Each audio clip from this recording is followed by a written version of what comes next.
रियाज के दुबई आने का मकसद सिर्फ एक था।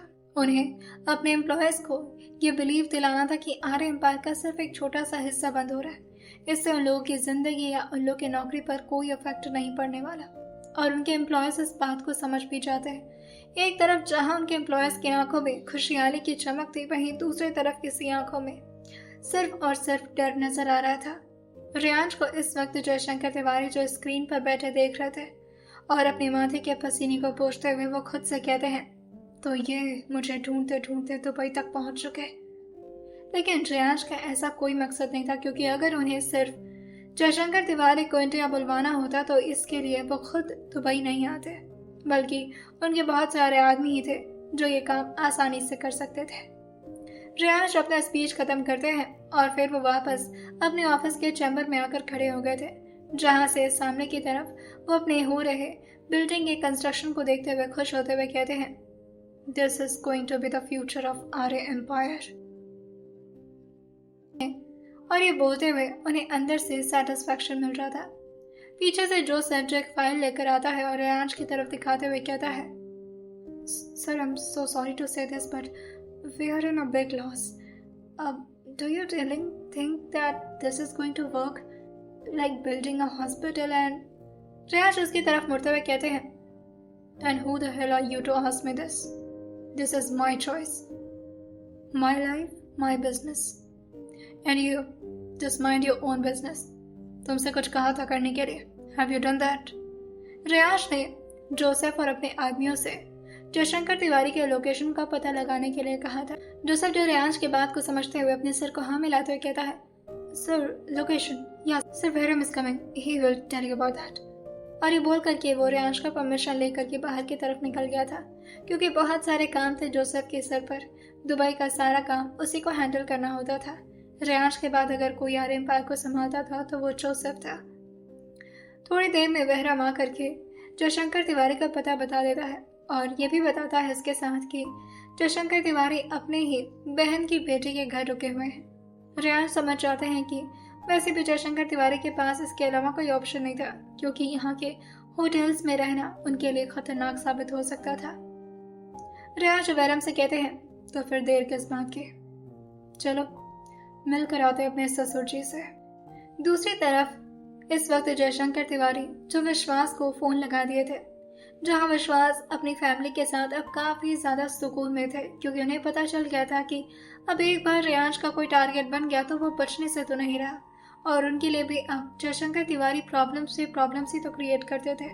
उनकी वाइफ के साथ उन्हें कभी ना टाइम स्पेंड करने देना, घर में सिर्फ दहशत फैलाना और इसके साथ बहुत सारी ऐसी हरकतें करना जिसके लिए वो खुद भी अपने भाई को सपोर्ट नहीं करते थे। विश्वास जी के फोन पर जैसे ही जयशंकर तिवारी का कॉल आया था, वो थोड़ा फ्रस्ट्रेट होकर कॉल उठाते हुए कहते हैं, हेलो। इस तरह से श्रद्धा जी जो उनके हाथ पर अपना हाथ रख के धीरे से अपनी पलकें झपका ली थी कि वो अपने बड़े भाई से रिलैक्सली बात करें। वो तुरंत ही अपने रूम से बाहर निकलते हैं और जयशंकर तिवारी से बोलते हैं, क्या बात है और आज आपने हमें कैसे याद कर लिया? काफी वक्त से आपके इम्पोर्टेंट बातों के बारे में हमें कोई नॉलेज नहीं मिल रही। दूसरी तरफ से जयशंकर जी कहते हैं, क्योंकि हमें पहले से पता था कि आप अपना टीम बदल चुके हैं, आप भी रियांश के साथ मिल चुके हैं और उस गद्दार लड़की के साथ भी। विश्वास जो मुस्कुराते हुए कहते हैं, गद्दार वो थी या आप थे भाई साहब? हमने हमेशा आपकी इज्जत की, लेकिन आपने क्या किया? जब बात आपकी अपनी बेटी पर आती थी तो हर गलती माफ, और जब बात उस लड़की पर आती थी तो बेल्ट से तो कभी। मुझे तो शर्म आती है, अपने इन हाथों को देखकर मुझे खुद पर गिल्ट होता है कि मैंने आपके चक्कर में उस मासूम बच्ची को इतना मारा है। मैं ये सब और बर्दाश्त नहीं कर सकता था। और अगर आपको लगता है ना कि मैंने रियांश को ये सब कुछ बताया है, तो जी हाँ, मैंने बताया है। और अगर नहीं भी बताता तो उसका कोई खास फायदा नहीं होता, क्योंकि वो रियांश अग्निहोत्री है। भूलिए मत कि वो अब आदित्यनाथ की बेटी नहीं, बल्कि रियांश की बीवी है, जिसके साथ आपने इतना घिनौना हरकत करने के बारे में सोचा था, मारने के बारे में सोचा था उससे। अब आप अपने बारे में सोचें कि आपका क्या होगा।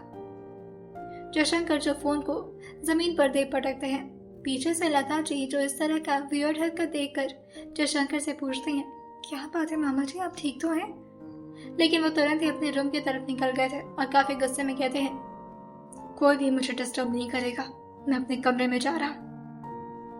स्वाति मीर जयशंकर तिवारी की बात से थोड़ा घबरा जाती है और अपनी मम्मी के पास आकर के चिपक जाती है। लेकिन लता जी को इस बारे में अच्छी तरह से पता था कि जयशंकर सिर्फ थोड़ी ही देर के लिए गुस्सा होते हैं, और वैसे भी उनका गुस्सा कभी भी लता जी ने तो महसूस नहीं किया था। वो समझ जाते हैं कि पॉलिटिक्स के कुछ मामले होंगे जो उन्हें परेशान कर रहे हैं, इस वजह से वो भी उन्हें ज्यादा दखलंदाजी नहीं देती। लगभग 2 घंटे में अभी भी जयशंकर जो अपने सर पकड़े बैठे थे और समझ नहीं पा रहे थे कि अब उनके साथ आगे क्या होने वाला है, लेकिन तभी उनके कानों में उनकी मौत की घंटे की आवाज आती है। वैसे तो ये डोरबेल था, मगर उन्हें न जाने क्यों अपने दिल में बहुत ही ज्यादा डर महसूस हो रहा था। स्वाति दौड़ करके दरवाजे के पास आते हुए कहती है, मामा डिलीवरी आ गई शायद। उसने जैसे ही जल्दी में दरवाजा खोला था, पीछे पीछे लता जी जो आकर उसको समझाते हुए कहती हैं, बेटा इस तरह से दरवाजा नहीं खोलते, पहले पूछा। अभी ये बोलते बोलते जैसे उन्होंने दरवाजे के बाहर देखा था, वो एकदम से हैरान रह जाती है, जैसे उन्हें अपनी आंखों पर भरोसा ही ना हुआ हो, क्योंकि इस वक्त सामने कोई और नहीं बल्कि रेयांश अग्निहोत्री अपने कुछ बॉडीगार्ड्स के साथ खड़े थे। उनके बगल में ठीक जोसेफ था और उनके दूसरे बगल में वहरम। जैसे ही लता जी ने रेयांश को देखा था, वो एकदम से उन्हें अंदर बुलाते हुए कहती हैं, आप यहाँ पर? जिया भी साथ में है? वे स्वाति भी पूछती है। जिया मासी साथ में नहीं आई, वो मुझे कब से बोली थी कि वो मुझसे मिलने आएंगी, लेकिन वो कभी भी अपना प्रॉमिस पूरा नहीं करती, हमेशा झूठ बोलती हैं। लेकिन रेयांश जो पहले से ही मास्टर प्लान बना कर आए थे, और वो अंदर की तरफ आते हुए स्वाति की तरफ देखते हुए कहते हैं, तो आपकी मौसी की प्रॉमिस को अगर मैं पूरा कर दूं तो? लता जी जो रेयांश की बात न समझते हुए कहती हैं, कैसी बात कर रहे हैं आप तो। रेयांश कहते हैं, अब मैं जिया का हस्बैंड हूँ, वो आप लोगों से मिलने नहीं आ रही तो क्या हुआ, आप दोनों तो उनसे मिलने चल सकते हैं ना। लता जी रेयांश की बात सुनकर के उन्हें सोफा पर बैठने का इशारा करते हुए कहती हैं, आप बैठिए और इस बच्चे के बारे में ज्यादा मत सोचिए, ये तो कुछ भी बोलती रहती है। जिया से हम लोग फोन पर ही बात कर लेंगे, कोई दिक्कत नहीं है। लेकिन रेयांश को उन दोनों को नहीं बल्कि जयशंकर को इंडिया लेकर जाना था, वापस उसी जहन्नुम में जहाँ पर राजनंदिनी और प्रियंका के साथ उनका भी एक चेयर वेट कर रहा था। अंदर से जयशंकर तिवारी जो बाहर की तरफ अभी कान लगाकर सुन ही रहे थे कि तभी बाहर से दरवाजा खुल जाता है, और जैसे ही दरवाजा खुला था वो धड़ाम से नीचे की तरफ गिरते हैं। अनफॉर्चुनेटली सामने इस वक्त रेयांश अग्निहोत्री थे और जाकर के जयशंकर तिवारी उनके पैर के पास गिरे थे। रेयांश जो चुपचाप खड़े होकर थोड़ी देर तो उनको वैसे ही गिरा हुआ देखते हैं और थोड़ी देर में अपना हाथ नीचे की तरफ करते हुए कहते हैं, लोग अपनी जगह पर आ ही जाते हैं वापस, खैर आप मेरे सामने इतना भी मत गिरिए, उठिए। और ये बोलकर उन्होंने जयशंकर की बाजू पकड़ लिए थे और जबरदस्ती खींचते हुए उन्हें हॉल की तरफ ले आते हैं और ऐसा प्रिटेंड करते हैं कि उन दोनों में सब कुछ नॉर्मल है। वही लता जी जो जैसे जयशंकर को बाहर आता देखी थी, वो खुश होते हुए कहती है, मामा जी आपको पता है हम लोग इंडिया जा रहे हैं, मैंने अपने हस्बैंड से पूछ लिया, उन्होंने भी परमिशन दे दिया। जैसे ही जयशंकर ने यह सुना था, वो एकदम से हैरान होकर बगल में खड़ी रेयांश की तरफ देखते हैं और जोर से अपना हाथ झटकते हुए अपना बाजू छुड़ा लेते हैं। लेकिन रेयांश अभी भी अपने चेहरे पर बिल्कुल नॉर्मल एक्सप्रेशन लिए उनकी तरफ देख रहे थे, जैसे उनके दिमाग में कितना बड़ा ज्वालामुखी चल रहा हो, लेकिन उनकी शक्ल एकदम ठंडी पड़ी हुई थी। रेयांश के इस कोल्ड और नॉर्मल एक्सप्रेशन से ही जयशंकर तिवारी की बुरी तरह से फटने लगती है और वो लता जी को समझाते हुए थोड़ी जल्दी में कहते हैं, ये क्या बोल रही हो तुम, और वैसे भी दुबई से तुम इंडिया कैसे जा सकती हो, अब हमारी तो कोई बुकिंग भी नहीं है। वही रेयांश कहते हैं, डोंट वरी अबाउट दैट, उसके लिए मैं काफ़ी हूँ, इवन मेरा नाम ही काफ़ी है, आप लोगों को बस चलने की तैयारी करनी है। और ये बोलकर वो स्वाति की तरफ अपना चेहरा मोड़ते हुए कहते हैं, चलना है ना अपनी जिया मासी के पास। स्वाति जो एक्साइटेड होते हुए अपना सर हाँ मिलाते हुए कहती है, हाँ मैं तो कब से उनसे मिलना चाहती हूँ, वो मुझे बहुत अच्छी लगती है और उन्होंने मुझे डांस भी सिखाया था, उनको डांस बहुत अच्छा आता है। रेयांश उसको रोकते हुए कहते हैं, अच्छा बस बस अब जल्दी से जाओ, अपनी पैकिंग करो, आधे घंटे में निकल रहा हूँ। और आप भी पैकिंग करिए ससुर जी, आपको भी इंडिया वापस ले जाना है मुझे। एक्चुअली जिया आपको भी बहुत मिस कर रही है, उसे मिलकर अच्छा लगेगा आपसे। जैसे ही जयशंकर ने यह सुना था, रेयांश की प्लानिंग समझते हुए वो अपने कदम को पीछे करते हुए कहते हैं, मैं नहीं जाना चाहता वहाँ, मुझे नहीं जाना। लेकिन रेयांश हंसते हुए कहते हैं ऐसे कैसे नहीं जाना है, चलना तो आपको पड़ेगा। और ये बोलकर वो उनके थोड़ा ज़्यादा करीब आकर के उनके कान के पास आते हुए कहते हैं या तो प्यार से या फिर ज़बरदस्ती करने में मैं कितना माहिर हूँ, यह आपको बार बार मुझे बताने की ज़रूरत नहीं पड़ेगी। आई होप यू अंडरस्टैंड ससुर जी। लता जी और स्वाति जो दोनों अपने अपने कमरे में जा चुके थे जल्दी जल्दी पैकिंग करने के लिए, दोनों तो काफ़ी एक्साइटेड थे। लेकिन यहाँ पर जयशंकर तिवारी के पसीने से हालत खराब होते जा रहे थे। रेयांश अपनी हैंकरचीफ उनकी तरफ बढ़ाते हुए कहते हैं ये पसीने और ये आंसू और ये घबराहट बचा कर रखे, इंडिया में बहुत काम आने वाला है ये। और जाइए अपनी पैकिंग करिए, ज़्यादा वक्त नहीं है आपके पास, सिर्फ 30 मिनट, और उसके बाद आपको पता चलेगा कि जिंदगी हेल कैसे बनती है। उसके सफ़र में आज मैं आपको अपने साथ ले चलूँगा। कम ऑन, शुरू करिए पैकिंग। और ये बोलकर वो पीछे आकर के आराम से सोफा पर बैठ गए थे और वो अपना वॉच देखते हुए कहते हैं tick tock, time starts now mister Tripathi. वो अपनी जगह पर थोड़ी देर तो खड़े रह जाते हैं, लेकिन फिर वो अगल बगल किसी को ना देखते हुए दौड़ करके रेयांश के कदमों के पास आकर अपना हाथ रखते हुए कहते हैं बस मैं मान गया, आप बहुत होशियार हैं, आप ताकतवर हैं, आप जो चाहें वो कर सकते हैं। मैं हार गया, मुझे अब और कोई रेस नहीं लगाना आपसे, मैं हार गया। रेयांश उनके हाथ को तुरंत अपने पैर से हटाते हुए कहते हैं ये क्या कर रहे हैं आप? हाँ, माना कि मैं आपका दामाद हूँ, मगर मुझे इतनी भी खातिरदारी की आदत नहीं है। आप मुझसे बड़े हैं और सेवा का मौका तो आप मुझे दीजिए। और किस कंपटीशन या रेस की बात कर रहे हैं? मैंने तो कभी आपसे कंपटीशन किया ही नहीं है। आपको बहुत शौक था मेरी जिंदगी में दखलंदाजी देने का, लेकिन उसके लिए जो दिमाग और जो ताकत की जरूरत होती है ना, वो आपके शरीर में मैं बचने नहीं दूंगा। खैर, 28 मिनट्स लेफ्ट। आप अपना वक्त गवा रहे हैं मिस्टर जयशंकर तिवारी। वक्त रेत की तरह होता है, कब फिसल जाए कुछ पता नहीं होता, तो उसे संभाल कर रखिए और इस टाइम को यूटिलाइज करिए।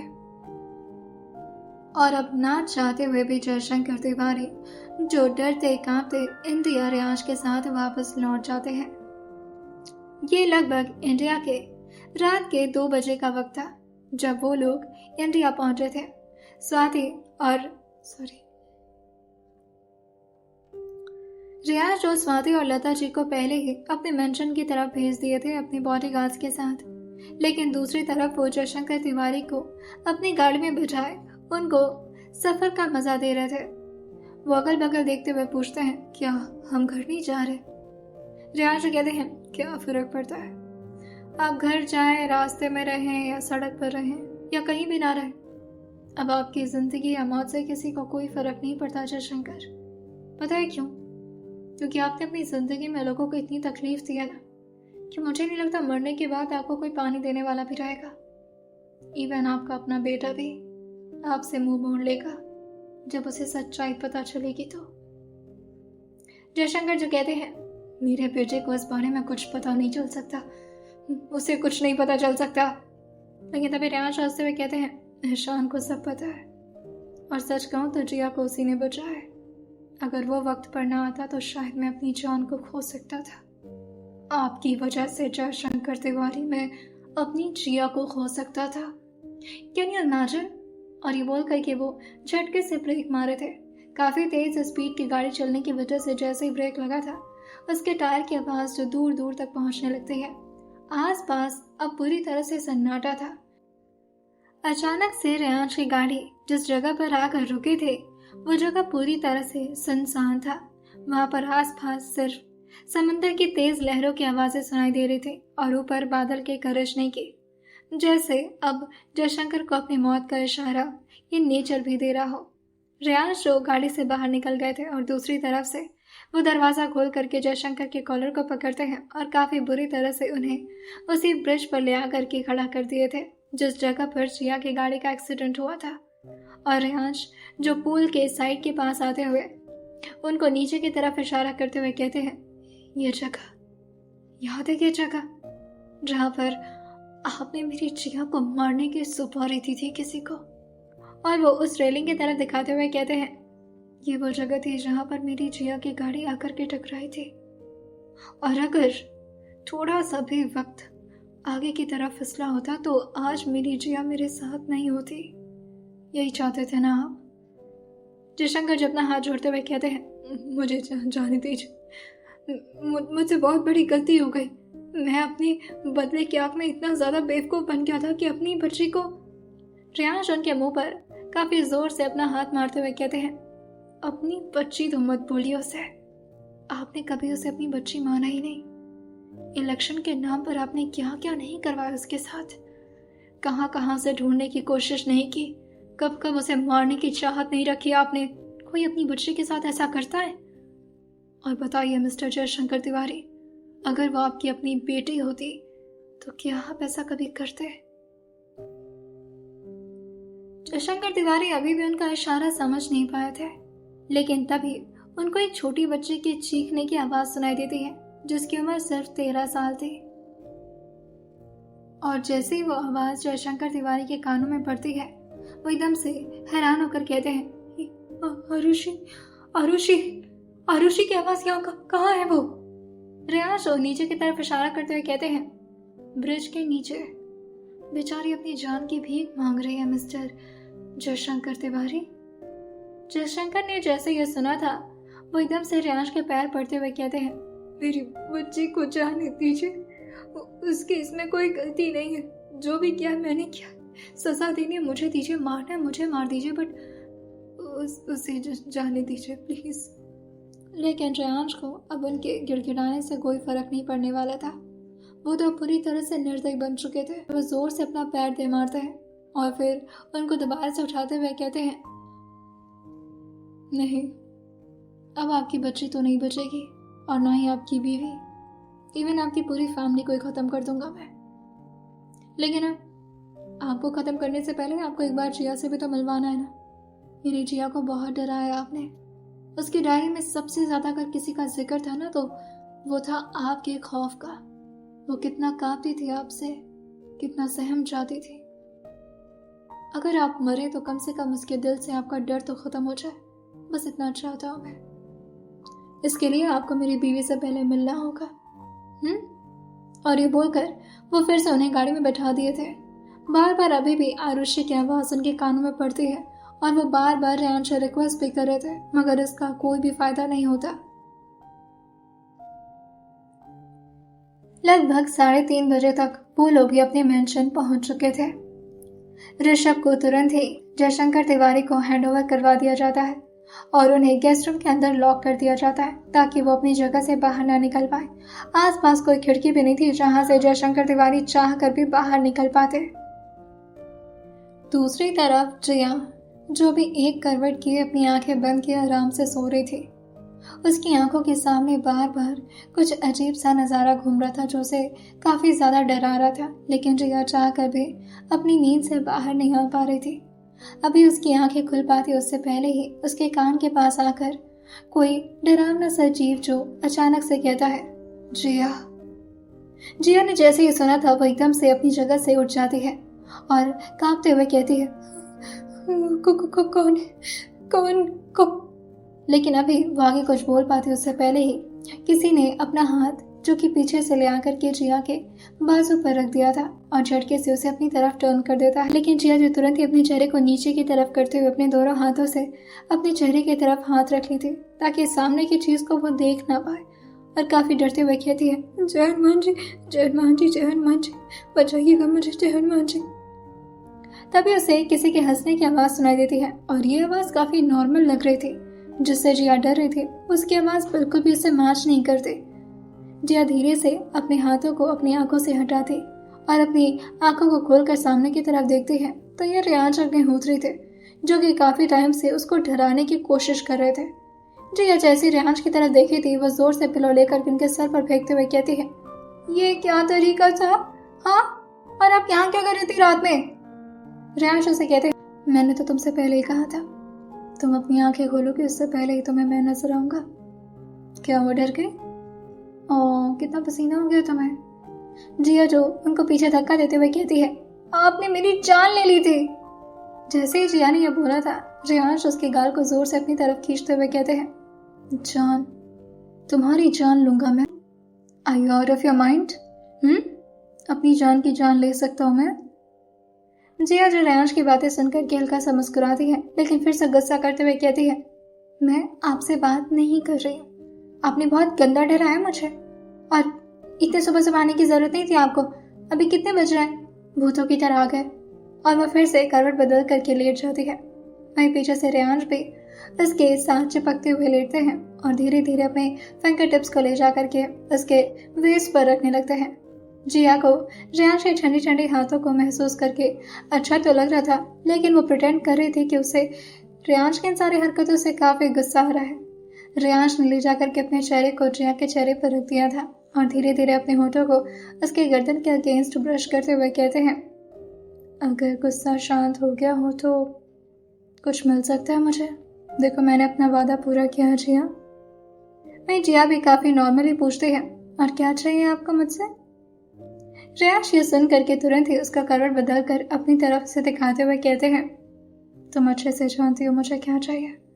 आसपास की जगह में पूरी तरह से अंधेरा छाया हुआ था और रेयांश की नजर जो इस वक्त जिया के होंठों की तरफ थी।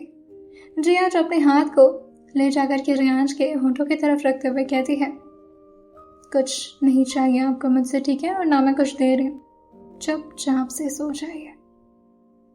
वही रेयांश कहते हैं, तो मतलब प्यार से नहीं मानोगे, जबरदस्ती करना होगा मुझे। जिया जो कहती है, ओह तो आप मेरे साथ जबरदस्ती करेंगे? आपको पता नहीं है मुझे ताइक्वांडो अच्छे से आता है। देखा था ना साक्षात की कितनी बुरी धुलाई की थी मैंने, और अगर उस दिन आप नहीं आए होते ना, मैं उसे अच्छे से। अभी जिया आगे कुछ बोल पाती उससे पहले ही उसके होठों की तरफ कुछ ऐसा आ चुका था जो कि उसके आगे के शब्द को उसके मुंह के अंदर ही रख देता है, और ये ऑब्वियसली रेयांश के होठ थे। जिया जो अपने आप को रेयांश से दूर करते हुए उनसे थोड़ा ज़बरदस्ती करने लगती है, लेकिन रेयांश की ज़बरदस्ती अब जिया के आगे ज़्यादा चल नहीं पाती। लगभग इसी तरह से 2 मिनट जिया के छटपटाने के बाद रेयांश उसको छोड़ दिए थे, और जिया जो गहरी गहरी सांस भरते हुए कहती है, हाँ, आप बहुत बुरे हैं, बहुत ही ज़्यादा गंदे हैं आप। रेयांश हंसते हुए कहते हैं, तुम्हें अभी पता चला? मुझे तो लगा था कि जब हमारी शादी हुई थी उससे पहले तुम ये बात जानती थी।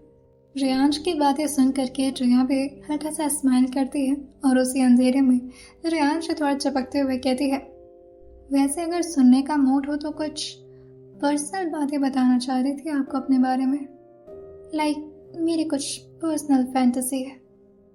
रेयांश जिया की बात सुनकर कहते हैं, तुम्हारी डायरीज में सब पढ़ रखा है, अच्छी तरह से जानता हूँ तुम्हारी फैंटेसीज, और अच्छे से याद भी है मुझे। बहुत जल्दी मौका मिलेगा तो पूरा भी करूँगा। वही जिया जो कहती हैं, वैसे एक बात और बता देना चाहती हूँ जो शायद मैंने अपनी डायरी में नहीं लिखा है, अगर मन हो सुनने का। रेयांश अपने सर को हाँ मिलाकर बोलते हैं, obviously I am too excited to know about my wife. क्या ऐसी बात है जो इतनी रात में तुम्हें मुझे बताने का मन कर रहा है? पर सोच समझ कर, क्योंकि तुम मुझे अभी झेलने लायक नहीं हो जिया। वही जिया जो रेयांश के शर्ट के कॉलर को पकड़कर अपनी तरफ खींचते हुए कहती है, मुझे चीज़ें थोड़ा फोर्सबली करना पसंद है। आई मीन, हो सकता हूँ कि मैं मना करूँ या फिर इंटरेस्ट ना शो करूँ, तब भी अगर आपका मन हो तो आप रोकिएगा मत। यह सुन करके रेयांश की जो हालत हो रखी थी उसके बारे में जिया तो नहीं समझ पाती, लेकिन रेयांश जो अपनी शर्ट के ऊपर के कुछ बटन्स को खोलते हुए कहते हैं, this is not okay. Like तो मुझे इस वक्त ये सब बता रही हो जब मैं कुछ नहीं कर सकता? लाइक सीरियसली जिया। जिया जब अचानक ही पीछे आकर के अपने और रेयांश के बीच में पिलो रखते हुए कहती है, इसी वजह से तो बता रही हूँ ताकि आप परेशान हो सके जिस तरह से आप मुझे परेशान कर रहे हैं। और आप मर्दों को क्या लगता है सारी फीलिंग्स और सारे इमोशंस आपके अंदर ही आ सकती हैं? मैं अराउज नहीं हो सकती? यूं किस करके छोड़ना गलत बात होती है, समझ रहे हैं आप? और ये बोलकर हंसते हुए उसने भी अपनी करवट दूसरी तरफ कर ली थी। रेयांश बीच से पिलो हटाते और फिर से उसके पीठ को अपने सीने से चिपकाते हुए आराम से उसके ऊपर एक पैर फैला करके सो जाते हैं। जिया जो बार बार अपने हाथों से उनके पैर को हटाती और बार बार रेयांश उसके ऊपर अपना पैर रख लेते। और यूं इसी तरह से उन लोगों की आज की रात खत्म हो जाती है। उन लोगों के दरवाजे पर कोई नॉक कर रहा था, लेकिन जिया और रेयांश तो किसी छिपकलियों के जोड़ी की तरह लिपटे हुए एक दूसरे में आराम से मगन होकर सो रहे थे। बाहर की आवाजों के बारे में उन लोगों को जरा भी अंदाजा नहीं था। बार बार दरवाजा किसी के पीटने की वजह से जिया की नींद जो धीरे धीरे खुलती है और वो रेयांश को अपने इतना करीब देख करके धीरे से अपने होठ को ले जा करके रेयांश के फोरहेड पर किस कर लेती है और उनके बालों को अपने हाथों से सहलाते हुए कहती है, मिस्टर, कोई बुला रहे, जाकर देखिए। वही जिया इस वक्त नाइट सूट पहने हुए थे, जिसकी वजह से वो तो बाहर जाती नहीं। रेयांश उसकी गालों को पकड़ते हुए कहते हैं, जाने दो, बुलाने दो, आई डोंट केयर, सो जाता है। ये बोलकर रेयांश अभी दोबारा से सोते, लेकिन बाहर से अब आवाज और ज्यादा तेज हो गई थी, जिससे रेयांश परेशान होकर के पहले तो अपने कानों पर पिलो रखना चाहते हैं, लेकिन उसके बावजूद भी उन्हें जबरदस्ती उठना ही पड़ता है क्योंकि आवाज अब काफी ज्यादा डिस्टर्बिंग हो रही थी। जिया ने भी अब उनको छोड़ दिया था और वो धीरे से अपनी जगह से खड़े होते हुए कहती है, मैं जा रही हूँ नहाने, आप जाकर देखिए कौन है। जिया जो एक तरफ बाथरूम की तरफ निकल गई थी और वहीं दूसरी तरफ रेयांश डोर की तरफ। सामने की तरफ इस वक्त दर्शन, वीर और गौरव खड़े थे। तीनों के तीनों ने एक दूसरे की बाहों में बाहें डाल रखे थे और वो तीनों के तीनों रेयांश को देखकर कहते हैं, गुड मॉर्निंग भाई। दर्शन, वीर को तो इस तरह की हरकतें करने की आदत ही नहीं, गौरव से तो फिर भी एक्सपेक्ट किया जा सकता। रेयांश अभी भी नींद में थे, लेकिन उन तीनों की इस तरह की हंसती जोकरों की तरह शक्ल देखकर उन तीनों की बेसुरी आवाज सुनकर के रेयांश अब अपनी नींद से बाहर आ चुके थे और अब वो थोड़ा गुस्से में कहते हैं, तो तुम लोग मुझे गुड मॉर्निंग विश करने के लिए यहाँ पर तभी से सुर पर सुर लगाए बैठे थे। क्या चिल्ला रहे थे? भाई भाई भाई भाई, ये बातें। और गौरव से तो मैं फिर भी उम्मीद कर सकता हूँ, लेकिन आप दोनों भी। भाई दर्शन और वीर जो अपने सर को हाँ मिलाते हुए कहते हैं, हमें पहले कोई आलसी बोलता था, लेकिन मैंने सोचा कि क्यों ना आज आपको थोड़ा बता दिया जाए इस बारे में। जो 7 बजे उठता उसे आलसी नहीं कहते, बल्कि जो 10 बजे तक बिस्तर ना छोड़े उसे आलसी कहते हैं। बगल में खड़ा गौरव जो अभी डोर फ्रेम पर टिका हुआ था, वो अंदर की तरफ झांकते हुए कहता है, अरे समझिए ना भाई लोग, अंदर कुछ कार्यक्रम चल रहा होगा रात भर, इसी वजह से भाई को नींद नहीं आई होगी, है ना भाई? काफी मेहनत करके सोते लग रहा है अब रात में। रेया जो अपने हाथ की तरफ देखते हैं और अपने हाथ की एक एक उंगली को बंद करके मुट्ठी बनाते हुए कहते हैं, तुम्हें पता है जब ये पंच तुम्हारे मुंह पर पड़ेगा तो कितने दांत बाहर आएंगे तुम्हारे गौरव? गौरव जी तुरंत ही अपने दोनों हाथ अपने मुंह पर रखते हुए कहता है, मैंने कुछ नहीं बोला, ये दोनों कहना चाह रहे थे। वह दर्शन जो उन दोनों को रोकते हुए कहता है, वेल हम सब तुम्हें गुड मॉर्निंग कहने आए थे, अब हो सके तो आ जाओ ब्रेकफास्ट करने। रेया जो थोड़ा गुस्साते हुए कहते हैं, ऐसा भी क्या गुड है आज की मॉर्निंग में जो सुबह के 3 बंदर आकर के मेरे सामने गुड मॉर्निंग चिल्ला रहा है? जस्ट गेट लॉस्ट यार, दिमाग खराब कर। और ये बोल करके उन तीनों के मुंह पर ही रेयांश ने दरवाजा मार दिया था। लेकिन जैसे ही पीछे की तरफ बड़े से लगे क्लॉक पर उनकी नजर जाती है, लगभग 10:10 हो रहे थे इस वक्त, और रेयांश देख कर एकदम से हैरान रह गए थे क्योंकि इतना लेट तक कभी भी रेयांश अपनी नींद पूरी नहीं किए थे। हाँ, वो बात अलग थी कि रेयांश सुबह के 4 बजे जाकर सोए थे, शायद इसी वजह से उनकी नींद लेट से खुली थी। जिया भी नहा करके बाहर की तरफ आती है और तौलिए से अपना बाल इधर उधर छिड़कते हुए रेयांश की तरफ देख कर कहती है, क्या हो गया, ऐसे खंबे की तरह क्यों खड़े हैं आप? रेयांश जिया की तरफ देख कर कहते हैं, पता नहीं, नींद ही पूरी नहीं हो रही मेरी, अभी और सोने का मन कर रहा है। तुम क्या तैयार हो गई हो? चलो आज सोते हैं ना। रेयांश की बात सुनते हुए जिया जो कहती है, हम फैमिली के साथ रहते, अकेले नहीं, जब मन किया तब सो गए, जब मन किया तब उठ के। आप भी जाइए नहा लीजिए, सब लोग वेट कर रहे होंगे नीचे। और कितना लेट हो गया है।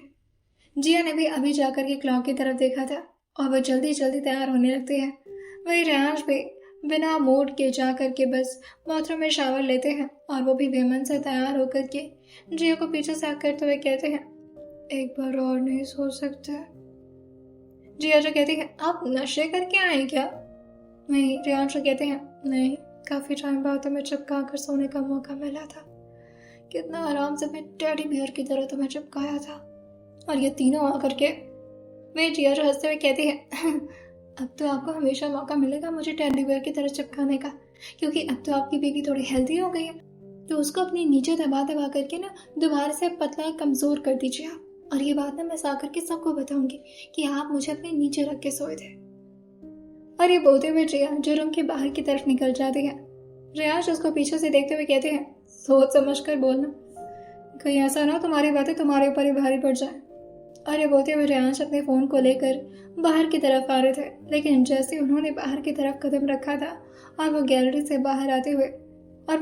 से होते हुए सीढ़ियों पर पहुंचे थे, रियांश को गेस्ट रूम के बारे में कुछ याद आने लगता है। इस वक्त कुणाल भी उनके मेंशन में पहुंचा हुआ था, क्योंकि उसे भी रियांश से कुछ इम्पोर्टेंट डिस्कशन करना था। फिलहाल तो ऋषभ ने ही रियांश के कहने पर कुणाल को यहाँ पर बुलवाया था, ताकि जयशंकर तिवारी के खातिरदारी में कोई भी कमी ना महसूस हो। नीचे के लोगों को देखकर जिया एकदम से हैरान रह गई थी, और वो काफी जोर से जाकर लता जी के गले मिलते हुए कहती है, थी आप यहाँ पर? इट्स लाइक अ सरप्राइज, आप यहाँ पर कैसे? वही पीछे से स्वाति जाते हुए कहती है, आपने वादा पूरा नहीं किया था ना, तो इसी वजह से मेरे अच्छे मासा जी ने वादा पूरा कर दिया आपसे मिलवा कर। जिया जो स्वाति को तुरंत ही अभी अपने गोद में उठाती, लेकिन लता उसको रोकते हुए कहती है, नहीं, अभी तुम कमजोर हो, इस तरह हैवी काम मत करो, आओ बैठो, काफी टाइम से हम वेट कर रहे थे तुम्हारा। मुझे लगा कि इतना देर तक तुम कब से सोने लगे, पहले तो काफी जल्दी उठ जाया करती थी। पीछे से रेहाशी जाते हुए कहते हैं, मेरे साथ रहते रहते आलसी हो गई है। वहीं गौरव जी चिल्लाते हुए कहता है, हाँ वो भाई के संगत का असर हो गया है,